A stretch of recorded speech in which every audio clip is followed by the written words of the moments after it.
85 candidates or 86 candidates that you're running.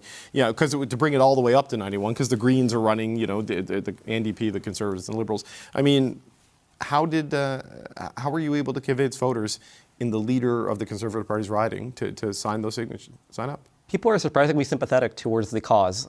Even last year in Montreal when we were doing this, I was out there gathering signatures.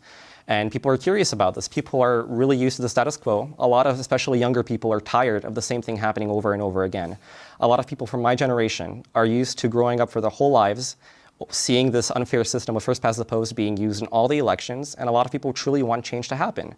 So it's not difficult to get somebody to just sign a paper and to hope for the best afterwards, since I believe it truly represents what people want. So why didn't it work in Nepean, in Mark Carney's riding? Do they not care about electoral reform and representation? That is not or the like, what happened there? No, it's actually just gathering the signatures. I mean, we had to stand there for multiple hours in each of the ridings, and I believe it was rainy on one of the days, so we just couldn't get the amount of papers out of the way properly. So it was purely logistical.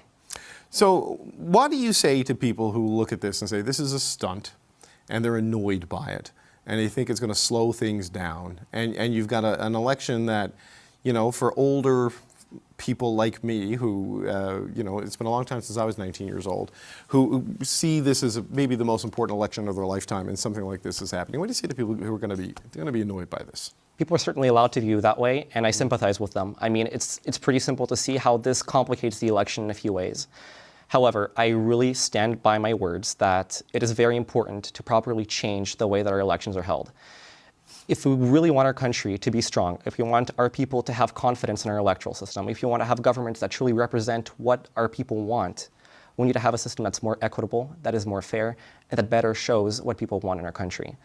And this is actually getting a lot of media attention. This is happening right now. We've been having a lot of attention back in Montreal, all across the country, of people tuning in and figuring out what the hell is going on and why are there long ballots. And people are learning about electoral reform in a way that they never would otherwise. You don't just approach people on the street and go, hey, have you ever heard of first past the post? We should change it. You don't just do that to people. You actually have to gain their attention. Okay, so on this ballot, you are... It'd be the second column. Yeah, yeah, there you are. You're right here. In LaSalle-Émard-Verdun, you got 20 votes, I think, 0.1% of the vote, but that still put you in the top 10 just because of the way that thing went. I mean, do you want to do this?